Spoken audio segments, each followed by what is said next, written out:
IPL 2026లో match number 60 KKR versus GT and ఈ match Eden Gardens KKR home గ్రౌండ్లో ఆడబోతున్నారు. అండ్ ఈ మ్యాచ్ చూస్తే చాలా ఇంపార్టెంట్ కాబోతుంది రెండు టీమ్స్కి. కేకేఆర్ ఏమో ప్లే ఆఫ్స్ టాప్ 4లోకి రావాలని అండ్ జీటీ ఏమో టాప్ 2లోనే సెట్ అవ్వాలనేసి. అండ్ కేకేఆర్కి ఈ మ్యాచ్ చాలా ఇంపార్టెంట్ కాబోతుంది. ఈ మ్యాచ్ గెలిస్తే వాళ్ళు ప్లే ఆఫ్ ఛాన్సెస్ అలానే ఉంటాయి, లేదా కేల్కతం దుకాన్ బందే. అండ్ లాస్ట్ మ్యాచ్ చూస్తే కేకేఆర్ బ్యాటర్స్ ఒక డీసెంట్ పర్ఫార్మెన్స్ ఇచ్చారు. ప్రతి ఒక్క బ్యాటర్ కాంట్రిబ్యూట్ చేస్తున్నారు. అండ్ వాళ్ళ బౌలర్సే వీక్లింగ్గా ఉన్నారు, మంచి బౌలింగ్ పర్ఫార్మెన్స్ ఈ లేకున్నారు. బట్ కార్తిక్ త్యాగి ఒక్కడే ఏదో కాస్తో కోస్తో మంచి బౌలింగ్ వేస్తున్నారు ప్రతి మ్యాచ్లో. అండ్ వాళ్ళ టీం ఇలానే ఉండొచ్చు. ఈ మ్యాచ్తో వరుణ్ చక్రవర్తి కంబ్యాక్ చేయొచ్చు. అండ్ వాళ్ళ టీం చూస్తే కొంచెం సాలిడ్గానే ఉంది.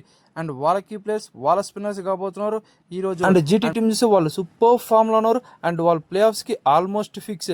బట్ ఈ మ్యాచ్ గెలిస్తే వాళ్ళకి టాప్ 2 పోయే ఛాన్సెస్ చాలా ఎక్కువ అవుతాయి. అండ్ వాళ్ళ బౌలర్స్ కూడా ఒక సూపర్ బౌలింగ్ వేస్తున్నారు. ప్రతి ఒక్క బౌలర్ కాంట్రిబ్యూట్ చేస్తున్నారు జీటీకి. అండ్ వాళ్ళ బ్యాటర్స్ టాప్ ఆర్డర్ బ్యాటర్స్ మాత్రం అరాచకం. ఏదో ఒక బ్యాట్స్మెన్ లాస్ట్ వరకు ఆడుతున్నారు. అండ్ వాళ్ళ మిడిల్ ఆర్డర్లో నుంచి లాస్ట్ మ్యాచ్ వాషింగ్టన్ సుందర్ ఒక ప్రామిసింగ్ నాక్ ఆడాడు. Positive sign for GT. And GT playing eleven ఇలానే ఉండొచ్చు, అన్చేంజ్డ్గానే రావచ్చు అనుకుంటున్నాను. అండ్ వాళ్ళ కీ ప్లేయర్ శుభ్మన్ గిల్ కాబోతున్నాడు. అండ్ నా ప్రెడిక్షన్ జీటీఏ విన్ అవుతుంది అని నా ప్రెడిక్షన్. అండ్ మీ ప్రెడిక్షన్ అంటే ఒకసారి కామెంట్ సెక్షన్లో కామెంట్ చేసేయండి.